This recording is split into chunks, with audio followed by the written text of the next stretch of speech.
This podcast is sponsored by nobody. Hey dudes, welcome to Splat from the Past, the only 80s themed horror sci-fi show where things can get totally radical. Now today I will be welcoming a underrated character actor. I am talking about Sonny Carl Davis. He played the original Karen. He played the jerky customer who wanted his money back in Fast Times at Ridgemont High. He was also the unlucky repairman who gets devoured by a monster in Terror Vision, which is celebrating its 35th anniversary. He'll be my third guest from that. He also was in Wacko, the Graydon Clark movie, Where the Buffalo Roam. He was in Melvin and Howard, Roadie. God, lots of great movies. Trancers 2, Thelma and Louise. A lot of great stuff. And we're going to talk about all that stuff today. And I can't wait. I love talking to journeyman character actors, as a lot of you know. And it's going to be spectacular. So yeah, here is my interview with Sonny Carl Davis. Hello? Hey Sonny, welcome to the show, sir. How are you today? I'm doing great, sir. Living the dream. And how are you today? Living the dream is good. I am doing the same. This is such a great honor. Thank you for taking the time today. Oh, it's my pleasure, sir. So, going back in time, did you gravitate toward acting early on in your childhood? Well, I was kind of always a little joker and get some laughs from the who's ever around and enjoy the response. And so then getting into music business, kind of a comedy group back in the day, and I always enjoyed the audiences, and then got into acting. So it's kind of in my blood. Yeah. Did you do school plays and community theater? No, I did not. I just, was a boring guy in the back that appreciated it, but didn't ever participate in the school gatherings or whatever, theater department, and then was, ready for it when I was ready for it, I guess. But no early training. I got into it when I was in my 20s. Yeah. Were you born and raised in Texas?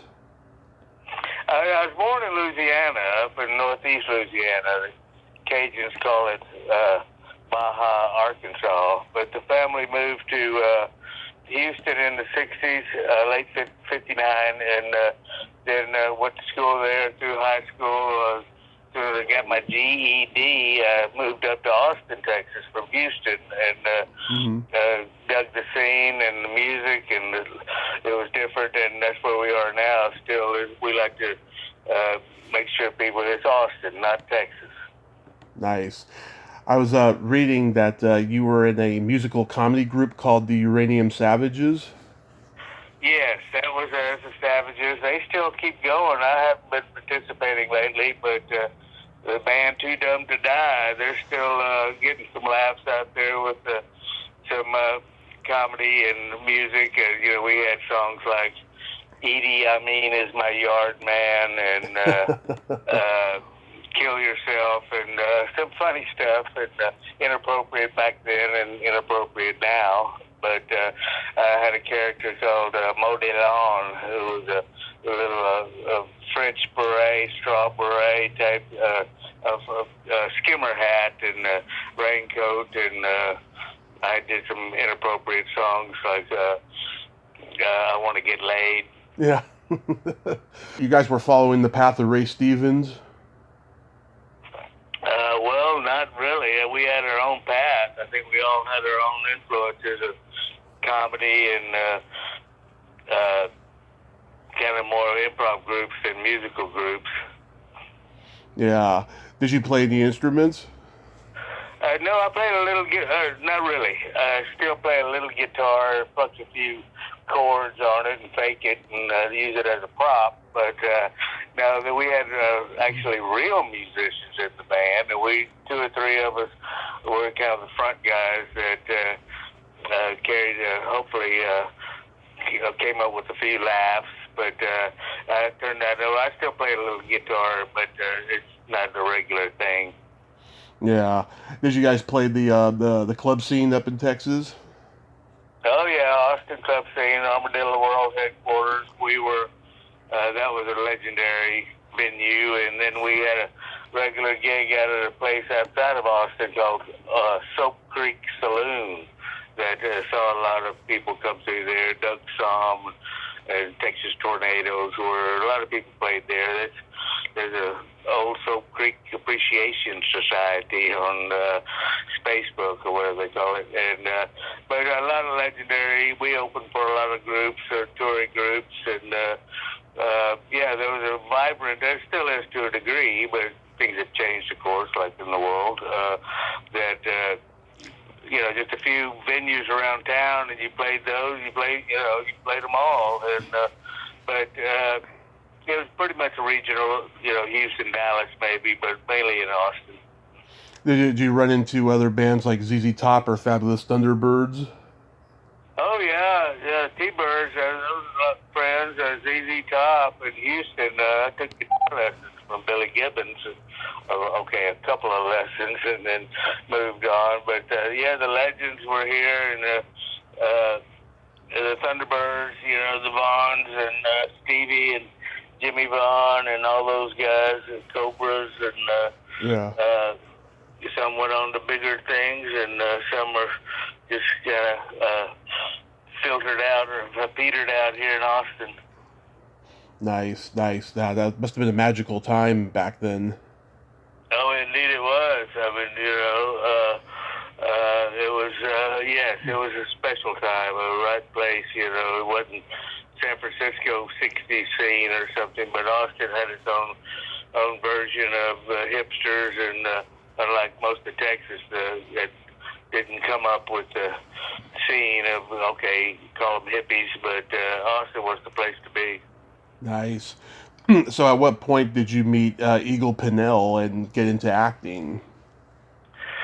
Well, I was in that group, and Eagle had come out to see us, and he was casting, looking for actors in local, doing a little film called A Hell of a Note, like a 28-minute short that's available out there somewhere. But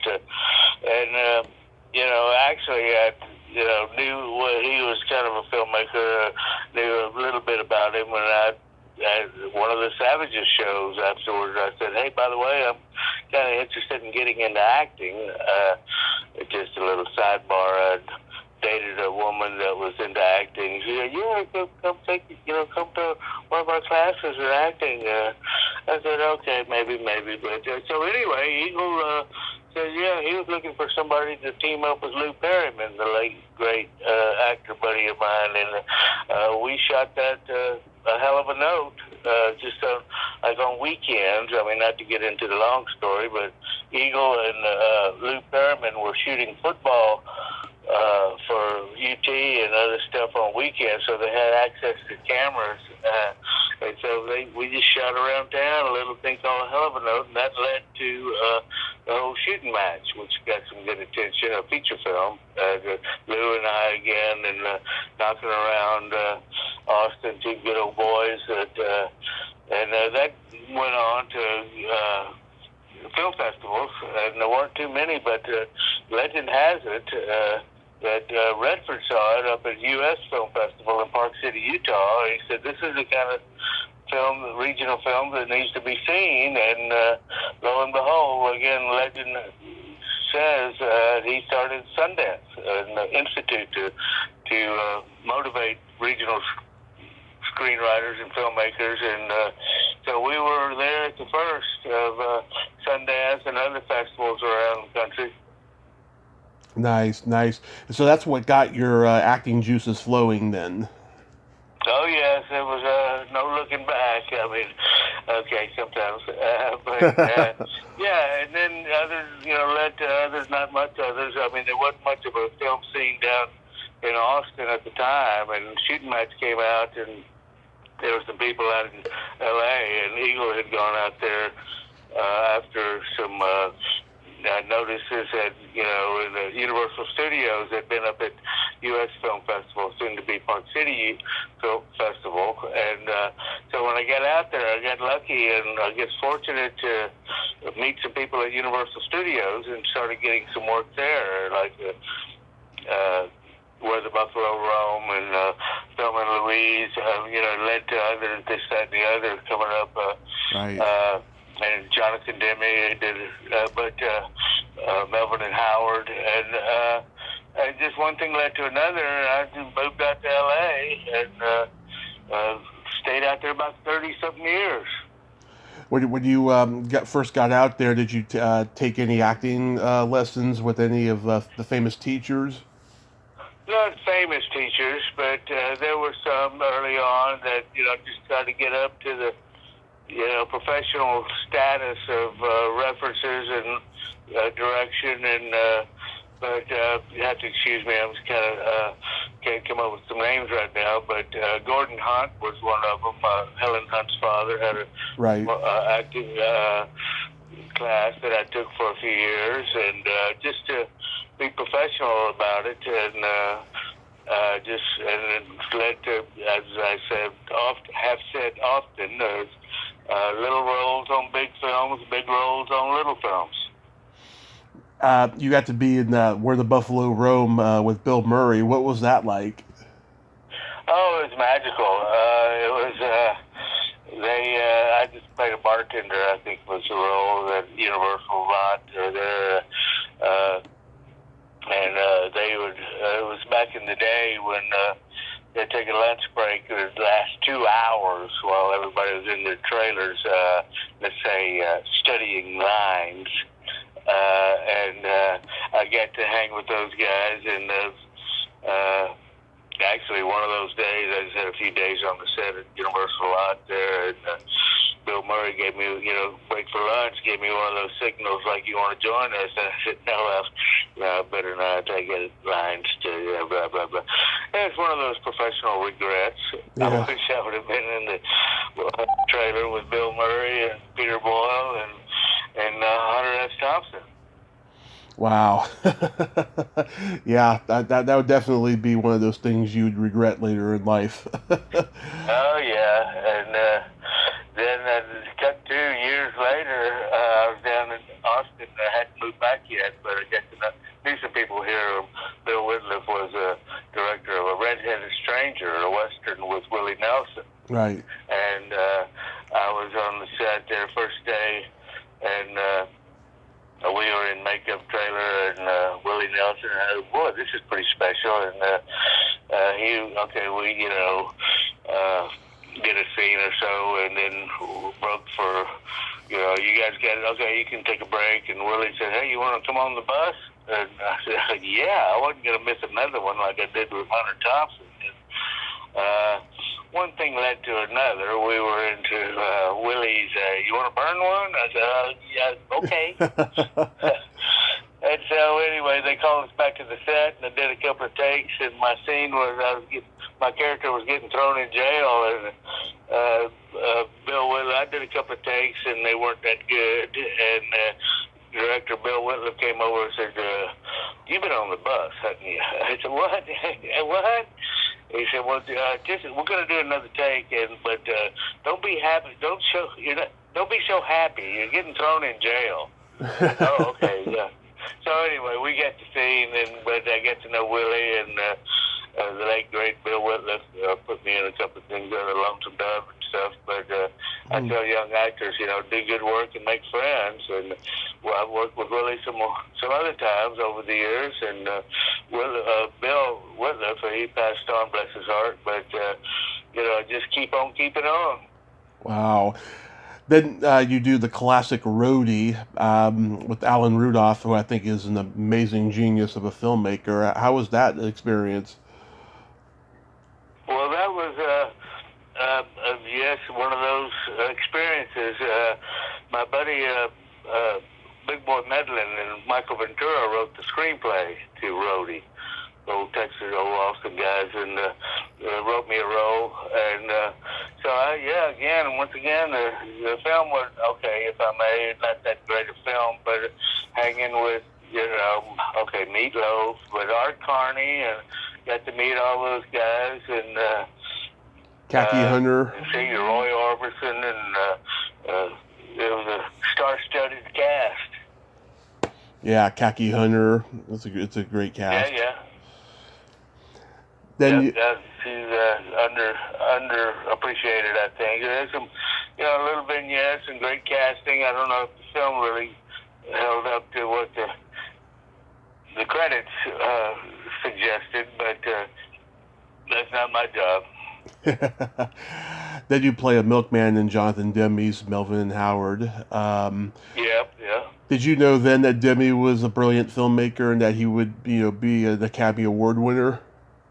Well, of course not. I was, just eyes wide open, and this is pretty cool, and Jonathan Demme was a great person and a great filmmaker, but again, at Universal, I was willing to, I'll play that. People not looking for roles, are just looking for a gig and get experience. And but Jonathan Demme, over the years after Melvin and Howard, got to know him a little bit more. He appreciated Austin. Cut 2 years later, I moved back here and got to see him at some Austin Film Festival, something or down here, or Austin, I don't know, but saw him again, and he's just a sweetheart of a good man, and sorely missed. Yeah, I was reading the other day that Mike Nichols was the original director for Melvin and Howard, but he wanted to focus more on Howard than Melvin, and the studio went with Demme instead because they liked his idea. Yeah. Who knows? You know what I mean? People, oh dang, I wish I would have, but that's life for you. Opportunities that come and go. Only Demme, his touch is he's magical. You worked with another guest of mine, Graydon Clark, on Wacko. What do you remember from that? Oh God, well the title kind of says it all. But it's one of those experiences that crazy, and there's a time in the film business, I'm sure exists still today. It's like people are kind of controlled chaos, and Wacko was kind of one of those. And they made a movie, but there was the experience was better than the movie. The experience was better than the movie, yeah. Well, Graydon Clark is a good director. It was a joy. He ran a good show. I mean, he ran a good set and got what he wanted. And but just kind of as looking back, it's out of focus. I was, maybe they were, but it was Wacko. Yeah. Now, I'm sure because you worked with Art Linson on Where the Buffalo Roam, that's where Fast Times at Ridgemont High comes into the picture. Yeah. Again, just being in the stable of actors there at Universal, and being able to, not able, but being available to play these different bit parts or supporting cast. So I like to tell everybody we're all supporting cast, but one thing leads to another, and once they get to know you at the casting department at Universal or whatever, you're familiar. You're not an unknown entity as far as playing a little guy, milkman or man at counter or bartender and stuff. And I certainly, not big acting opportunities, but there's show business opportunities and experiences and friendships and relationships. So a lot of times you do a film and you make lifelong friends, connections, and sometimes you do a film and you say, I never want to see him again the rest of my life. But so you just do good work and make friends. Yeah, I mean, Judge Reinhold is a great actor, and the two of you in that scene is so unparalleled. It really set the tone for the present, where everyone complains about their fast food or something they bought at a retail store. I mean, that character you played, he was like the original Karen. Yeah. and it doesn't take much to, a great cast, of course, but when I say I was the unhappy customer with his breakfast, oh yeah, people would quote, guaranteed, they teach you that here, Brad. I mean, it was like, Yeah. okay, it's set in stone, and oh, you were that guy. Yeah. Things change, the hair color, and I don't have much hair, but I was that guy. But do you get recognized for that character all the time? Well, with the gentle reminders, maybe a prompting, but not, out of the crowd, or just, hey, you were, for a while there, of course, I mean, that was a big hit, and they didn't know it at the time when they were making it, but it was just, took off, and I saw, a lot of careers in that, stars in that cast that went on to be, legends and superstars, and at the time we didn't know it, but I don't even think, the filmmakers or Universal knew the impact it was going to have with careers and just resonating through the society of dudes trying to fit in with the, other adult society or whatever. Yeah, I mean it's one of the most memorable scenes in the movie, and it gets played in clips all the time. Just as much as the pizza delivery in the classroom or Brad's bathroom scene. I mean, it's part of that. Oh yeah, it's a legendary film to many people. Ridgemont High. Oh yeah, people could quote it line by line. Yeah, and I used to think it's in the AFI's best comedies of all time list or something like that. Yeah. Eagle Peniel. Mailbox money. Yeah. Residuals are good. I take it. You think? Eagle Peniel cast you in the lead in Last Night at the Alamo. I watched it on YouTube the other night. So how did that come about? Was that when you moved back to Texas? No, I'm still out in L.A. And my friend and legendary Kim Hinkle, filmmaker, who Texas Chainsaw Massacre, cast me, wrote I think they had other ideas, and Eagle and I had this history, and it wasn't that, things happen in careers, and we kind of drifted apart, but nothing, never again type situation, but, and truth be known, just a little backstory on the Last Night at the Alamo, they had cast somebody else for the role of Cowboy, and he cast the film, and evidently that actor, I don't know his name or doesn't matter, didn't work out, and they Kim Hinkle said, well, let's try to get Sonny Carl. And I was willing. I said, sure. I mean, Kim Hinkle, without him, it wouldn't have really been anything, the film. And so when I got down there, we shot that in Houston. I got down there, and the other cast, I played Cowboy, the big hero of the bar scene, and everybody else in the cast was about 6 feet 5 inches taller than I, 6 inches taller than I am. So they had to lay down apple boxes or Coke crates so I didn't look so short around everybody. And every now and then I'd miss my mark, and drop out of frame on camera. Okay, go back to work. And it was it made a mark Last Night at the Alamo to this day. I mean, it's seen and appreciated, and met some good people over there, and it's still available out there. I'm not sure where, but Linklater kind of liked it a lot here in Austin. He took it to France a couple of years ago because I said, what are you doing? Why? He said, no, it's my favorite Texas shot film, Last Night at the Alamo. I said, damn, you take me to Paris? Yeah. It's a lot of responsibility to play the lead in a movie, huh? Oh, indeed, but you can't act, don't think about it. I mean, it's just the character that, cowboy, and buck up and be but there's a good team on that one. Is Kim Hinkle a good guy to work with? Oh, indeed. He's a sweetheart. He's here in Austin, and he's got the touch, and Texas Chainsaw Massacre, Say No More. That talk about a film that lives forever. And a good writer, he's soft-spoken and underspoken, but he's a legend and a good friend, and has kept on keeping on. I mean, people he's influenced over the years, or many for many decades. Right. Very underrated as an artist, I have to say. Uh-huh. You're my third guest from Terror Vision. Diane Franklin was my very first guest, and she's been on 8 times. She's a great friend. And Ted Nicolau, I talked to him last year. Great guy.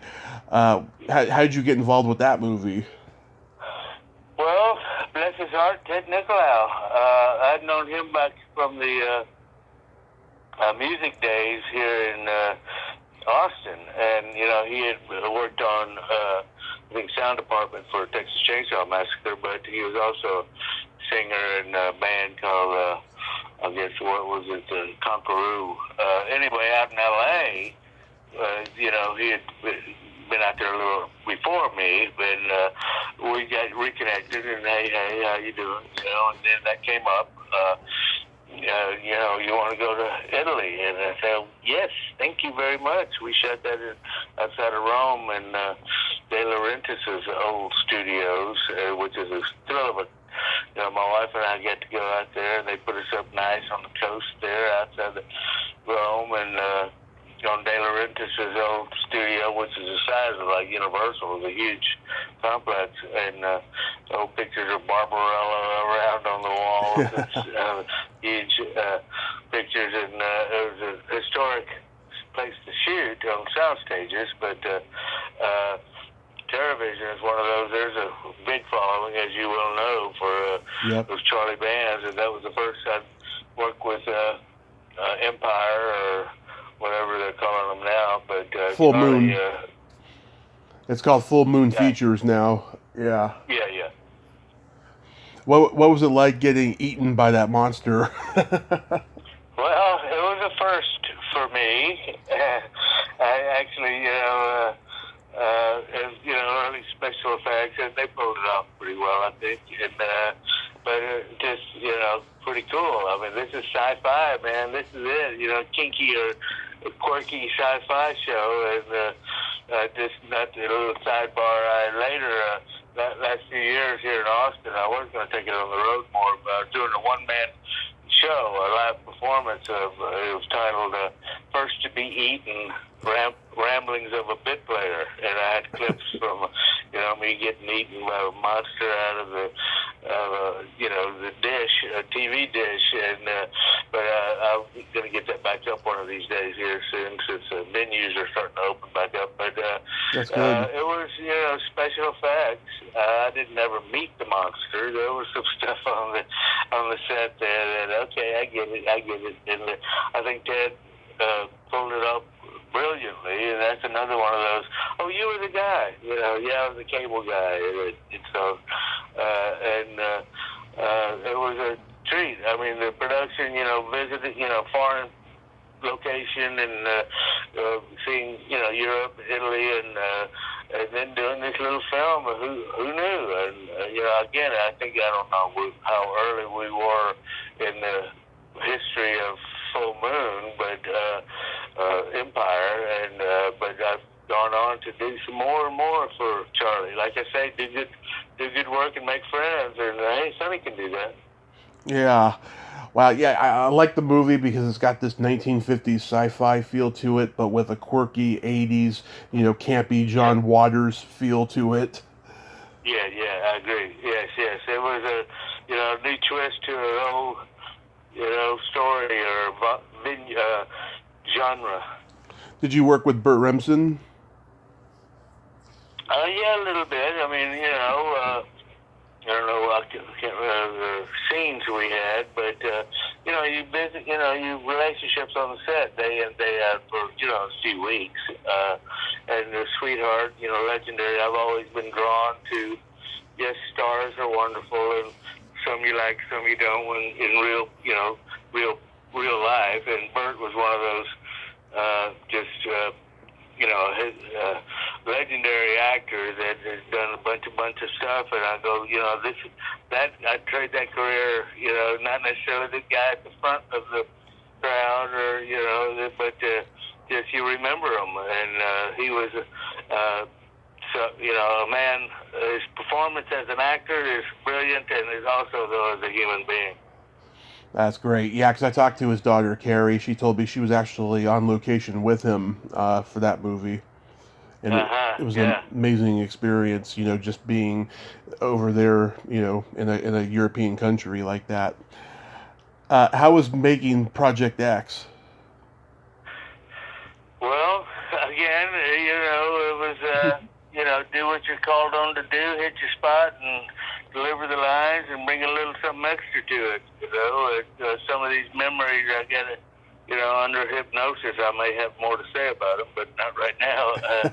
Just to kind of run together in an old senior brain, old silverback head like I got on me. But it was, good stuff. You keep on keeping on. Thelma and Louise, that's another big movie. I'm sure you get recognized for that one a lot. Yeah, I mean, that's of late, yes. I tell a story about how, my character, again, it was just a little bit part of answering the phone in the diner where she works. Hey, Thelma, when are you going to run away with me? And I like to say, if they had run away with me instead of Brad Pitt, they wouldn't have, gone off the cliff. They would have gone on to, there'd be a Thelma and Louise too. There would have been Thelma and Louise go to Vegas. No. They had to take the little pretty boy and ruin that great car. Yeah. I'm sure Ridley Scott, he's got to be on your list of like the best directors you've ever worked with. Oh, yeah, of course, a legend. Just introduce you, personable at again, front line actor that he's dealing with, but he's brilliant. He's a legend, and he introduced himself on the first day of the shooting, and I'd met him at the casting, but I said, do I get a close up? I said, we'll see. Did you get that close up? I think I did a little close up. Nice. Going back to the Charlie Band Camp, yeah, I'm a huge fan of the Trancers movies, and you got to be in Trancers 2. Was that a good experience? Yeah, I mean, I must say, on all of these references, some are better than others, but, Trancers, the Charlie Band, I mean, he's a hero of mine, and he's cast me in many, many films, and but sometimes you do one film. There was a time when I mean, not Charlie's a good guy, but I call it Bring Your Own Lunch Productions, because their catering is not necessarily the king, the best. I did a coincidence. One of those rare things. I had a gig right after another gig, and I'd done a Charlie Band film, and it was like the lunch catering was like SpaghettiOs and with meat or not meat. Okay, SpaghettiOs. Charlie, come on. Then the next couple of weeks later, I was doing a film, and Arnold Schwarzenegger was the director, and he had a sushi chef on set for lunch. I thought, oh, there's a difference in budget right there, from canned SpaghettiOs to a sushi chef. And so, Charlie, you do it for what you can, and keep your costs low, and any returns on the product is plus in the back. Yeah, my friend Allison Croft, she played Baby McNulty in the Trancers movies, and we're part of a Trancers Facebook group. And yeah, I mean, the Trancers movies, they got a cult following. Oh yeah, indeed. A lot of those TerrorVision and Trancer stuff. I mean, there's a big audience out there that are very familiar, with every one of them that has ever come out of Full Moon Empire. Dedicated audience. How about working on Seedpeople? Well, Hello. It was an experience. I mean, what's next? There's monsters out of a television dish, or Seedpeople. How am I going to get killed this time? Yeah, Holly Fields. She's another frequent guest of mine. How'd you like working with her? Well, it's fine. I mean, nothing that comes to mind as far as actors, professional actors. You get along on set. You support each other. When it's their scene. When it's your scene. Common professional courtesy, and it was just top-notch professional. Nice. So do you have any upcoming projects? Because I know COVID's been going on and things have been shut down. But do you have anything in the works? Well, actually, last night here in Austin, we had a premiere of a show I did. The local Austin shot, Buck Alamo, B-U-C-K, Buck Alamo. We had a premiere here in Austin, and I'm not sure what the feature is with it, but it's a nice film. We had good response, and again, with this day and age, you don't know what distribution is like or what the feature is like, but I think it's going to be seen because it's a story of I played Buck Alamo, and he's been described as a outlaw picker. Sitting the local Austin guy that's more outlaw than picker, and he's getting on in age, and he's looking back and trying to rebuild fences or bridges that he had burned in the past. And guys, somebody described it in filmmakers, they wannabe has-been. Yeah. That is trying to, with family, burn some bridges, and drugs and alcohol ruined his career or his life. More importantly, his life, and he's trying to retrace and repair the old history, which he's not very good at doing. But it's a nice little story. I mean, it's not a comedy, but there's a pleasure doing it, and it's getting some good reviews. You might want to look it up. I'm not sure, again, with the availability, and they're still feeling their way as for what's the next step. Again, I don't know what distribution means these days, so it might be streaming or in art house theaters or something. But it's Ben Epstein. He's out in L.A. right now, but he's a Texas guy that did a good job. I'll definitely check it out. You mentioned before about the one-man show, so you hope you get to do it again in Texas? Yeah, we had plans, everything shut down, but, had some good reviews and good responses here in Austin, and I was going to take it, regionally, and then I had some people out in L.A., well, bring it on, and kind of one of those things I had to kind of do off the beaten path, maybe at art house theaters. We get some clips and vignettes of my history, my resume, and just hopefully get a laugh. So there's still got life to it, and just going to get it together here now that things are opening up. The venues are, shut down, and now they're dealing with their backlog that they got to catch up to. So it's going to be, here we are in October, late October.